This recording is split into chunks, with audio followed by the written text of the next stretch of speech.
AP Physics. All right, we're going to take this graphing thing a little bit further. A little further than just identifying what the motion may look like or drawing a graph for a particular kind of motion. We're going to use it to actually solve some problems. All right? So I'm going to start off by looking at a particular graph here. This one is an x versus t graph, so I've got meters here and seconds here. I'm going to start off by asking, what kind of motion is this? Is this a constant velocity? Is this an object at rest? Do we have acceleration here?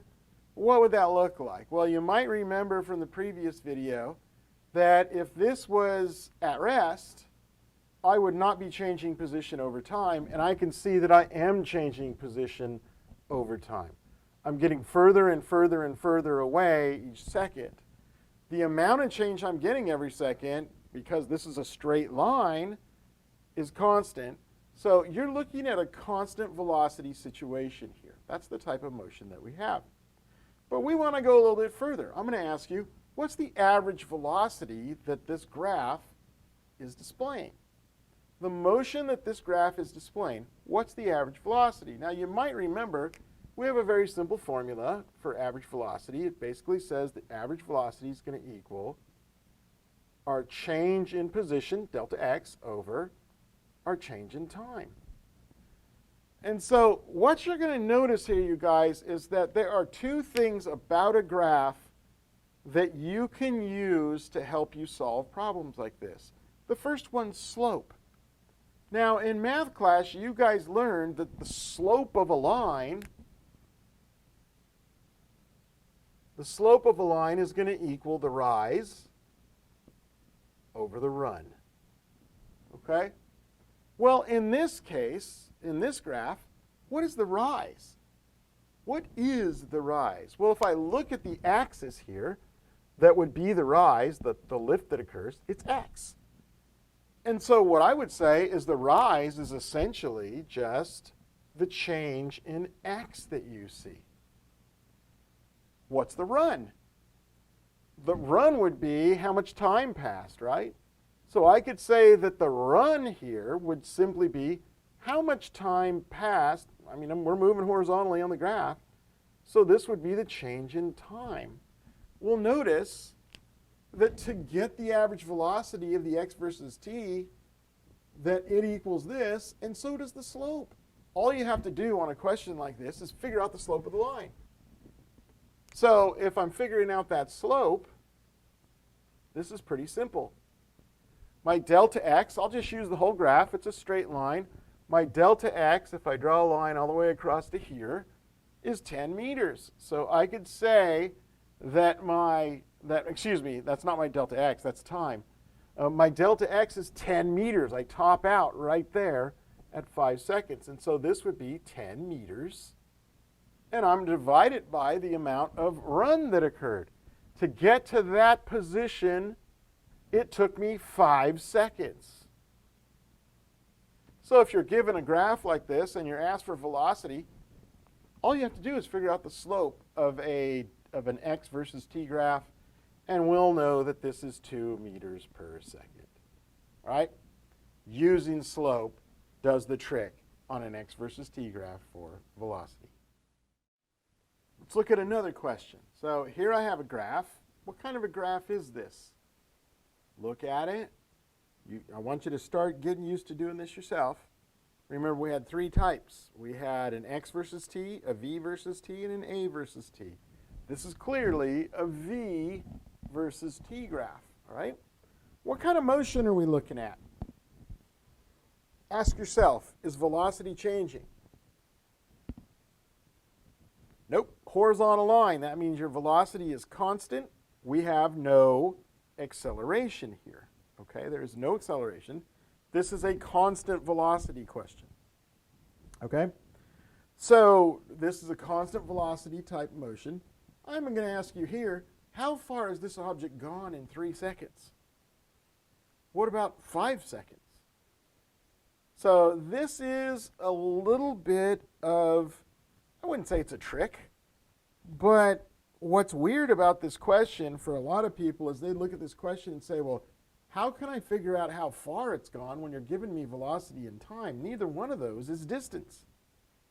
Well, let's think about our velocity formula. We know that our velocity formula is v equals delta x over delta t. Now, if I want to solve this for how far, really what I'm talking about here is delta x. How far you've gone is your change in position. So if I solve that equation for delta x, what I end up with is delta x equals v, the velocity, times delta t. Now remember, in the last example I went into, I said that you can use slope to help you figure out certain other variables. In this case, I'm not going to use slope. It's not a fraction here. All right, it's not a fraction. I'm not calculating what v is. I know what v is.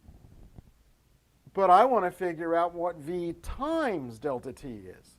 Well, notice I've got v on this axis, and I've got t on this axis. And if I multiply v times t, all I'm really doing here is figuring out what is the area beneath that line. All the way up to, well, I'll do it for 3 seconds, and then we'll also do it for 5 seconds. So if I figure out what the area under the line is between 0 and that line that's on the graph, I'll know how far that object has moved. All right, I'll know the delta x. So this is pretty simple when you think about it. If I'm looking for the delta x at 3 seconds, I'll just put a 3 down there to note it. What is my velocity during that period of time? Well, my velocity is 5. All right, 5 meters per second. That's my velocity. And how long was I traveling? Well, I know it was 3 seconds. So if you want to know on a v versus t chart, you want to know how far you've gone at any particular time, all you have to do is figure out the area that's underneath your line. So here I can see the seconds are going to cancel, and I'm going to have 15 meters. So my delta x at 3 seconds, the distance I've gone, is simply 15 meters. What would it be at 5? Well, you do exactly the same thing, except your area is going to be a little bit bigger. So this is simply going to be my speed, which I know is 5 meters per second. Okay? And my time, which I know is 5 seconds. If I do this math, I get 25 meters. That's how far that I've gone here using a graph to solve this problem instead of plugging a bunch of numbers into formulas. In this example, once again, we're looking at a v versus t graph. This one is a little different than the last one because remember that in the last one, this line was horizontal. Okay, this line was horizontal. Here, we got an angle here. So what kind of motion are you looking at in this case? Think about that for a minute. If I were to get a graph that has an angled line here, but it's a straight line, what kind of motion would that be? Is that accelerated or non-accelerated? Let's start off with that. Now, if you are thinking if it's accelerated, remember you're looking for a change in velocity. Does a change in velocity occur here? It does. I can see the velocity starts at 0, and it's a little higher than that there, a little higher than that there, a little higher than that there. So I'm seeing a change in velocity here that would be measured on the y-axis. So that I started with 0 velocity, and at 5 seconds I'm right about 10 meters per second. Forgot to close my parentheses up here. All right, it's about, so I get a change in velocity. This is accelerated motion. this acceleration is constant because it's a straight line, meaning the velocity is changing by the same amount every second. So this is constant acceleration, is what it would be. Well, what if I wanted to know what the acceleration is? So again, we're thinking in terms of graphs. We have a definition for acceleration, and it basically says that acceleration is going to equal the change in velocity over time. All right? Now, when I look at this, I'm immediately thinking, what are my axes on this graph? My axes are delta v, that's your change in velocity. Delta t is your change in time. And so, am I going to use area here, or am I going to use slope? Well, I can see right off the bat that these are both axes of that, and I'm dividing one by the other one. Area, I'd be multiplying the two. This is going to be the slope. If I figure out the slope of this line on a v versus t graph, I'm going to know what the acceleration is. Okay? So we can go ahead and figure that out. Slope is rise over run. What was the rise at 5 seconds? All right, the rise at 5 seconds, if I just kind of go over here, I can see that's right about 10 meters per second. The run is 5 seconds. Okay? I did this on purpose to make the math nice and simple. This is going to be 2 meters per second. That one drops down with this one, squared. That's my acceleration. If I figure out the slope of a line in a v versus t graph, I've got acceleration. All right? Second question here is, what about the displacement? What about the displacement at 5 seconds? Well, I also know that if I get displacement, in fact, as we look for a formula on this already, I know that v equals delta x over delta t. And if I do just a little bit of math, I know that delta x is going to equal v times delta t. All right, multiply both sides by delta t, and you get this. So now I'm multiplying these two axes together. All right, I'm multiplying v by t. So this is going to be the area. Well, you might say, which area? It's going to be the area that is underneath this line. So it would essentially be this entire area here, all the way up to 5 seconds, if that's where I'm measuring it. Could I figure out my delta x at 2 seconds? How would I do that? What if I wanted to know how far I'd travel at 2 seconds, or 2.5 seconds, or 3.5 seconds? I would just figure out the area of that, wherever that time is that I want to know. I figure out the area underneath the graph, but above 0, and I'll be able to figure out how far that it went during that time. So for us, our issue that we have is to figure out that area. It's no longer a rectangle, it's a triangle. So how do you get the area underneath that slope? Well, the area is simply going to be 1/2 base times height. Or 1/2, what's our base? Our base is 5 seconds. What's our height? Well, at 5 seconds, our height was 10 meters per second. So 5 times 10 is 50, and then times 1/2 would be 25. Our seconds would cancel, and we're left with meters. All right? By figuring out the area, what can you solve? It's a v versus t. If you figure out the area, you just say, well, what do I get if I multiply this times this? Well, according to this equation, if I multiply v times t, I get delta x. So we can solve for delta x, the distance that this object has traveled, by simply figuring out that area that's underneath the curve. In this case, it's 25. All right? But once again, I could figure out that distance at any time between 0 and 5. All I need to know is what time do you want to figure it out at? Okay? So again, these are some tricks that you guys can do with graphs to solve some questions where maybe you're not given the information real straightforward, but you're given a graph that shows some information.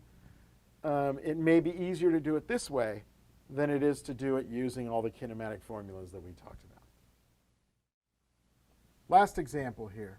So I'm looking at another graph. This graph is an A versus T chart, so an A versus T graph. If it looked like this, what kind of motion are you looking at here? You look at this graph, what kind of motion would you be looking at here? Well, I can see that acceleration is not 0, so I know this is accelerated motion. So I have two choices on accelerated. It can either have a constant acceleration, or I could get an acceleration where I was changing the velocity by different amounts at different times. Well, what I can see here is because I have a horizontal line at 10, this must be a constant acceleration problem. What does that mean about your velocity? Is your velocity going to be changing if you have a constant acceleration of 10 meters per second squared?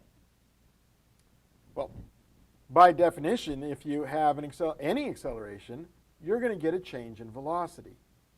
So let's say I wanted to know what that change in velocity is. So what change in motion would you get from time 0, all right here, go ahead and put a 0 right there. So from time 0 to time 3, I forgot to label this one, so that we'll call that 5, 1, 2, 3, 4, not exactly the best way, the neatest numbering, but there we are. Okay, so I want to know what the change in motion would be as you go from time 0, to time 3. So at 3 seconds, how much faster are you going than you were at 0? That's what I'm asking for. Well, once again, if you look at this graph, the issue that I have is what they're asking me for here, the change in motion, that's delta V is what they're asking me for. And my problem that I have is when I look at these two axes here, I've got A and delta T. I don't have delta V on there anywhere. What I do know, however, is that I can find a solution for acceleration by saying, what's the change in velocity over the change in time? That's a formula for acceleration. All right, so I now see the variable that they really want from me. It's the change in velocity. And if I were to solve for that variable that the question's asking me for, I would basically say that delta V equals A times delta T. So I'm going to ask you guys right now, and I want to see, having seen the previous ones, are we looking for slope or are we looking for area here? Now, there's two hints. One is this line right here has no slope. It's flat. All right? So there is no rise to go with the run. It has 0 slope. So we have to know that they're looking for area. Now, what's your clue? If I look at this equation, clearly if I want delta V, I have to multiply A times delta T. So once again, we're looking for an area. That area is going to be right here, since it's asking from 0 to 3. So if I just figure out what this area is that's between 0 and the plot itself, I'm going to know what delta V is. So that right there is my change in velocity. Okay? That is my change in velocity. This is easy now. What is A during that time period? Well, it's 10. So we're going to say this is 10 meters per second squared times our time, which would be 3 seconds. And so what we could say is that our delta V, our change in velocity, is going to be 30. This second cancels out the squared, so I end up with meters per second. Okay? So if we started off at time 0, if we weren't moving at all, say we're in a car or something, we weren't moving at all at time 0, but then we had a 10 meter per second acceleration occur for 3 seconds. At the end of that time, we'd be moving 30 meters per second. That's the change in velocity that we would have experienced. All right, guys, so what we've seen is that you can use, let me get the water out of here, you can use slope, you can use area to help you figure out some variables that maybe you would have had trouble with in the past. And so this is simply, graphs are simply ways of giving you information in a different way. If you know how to interpret those graphs, you'll be able to describe the motion, but you'll also be able to solve for things that maybe you couldn't have otherwise.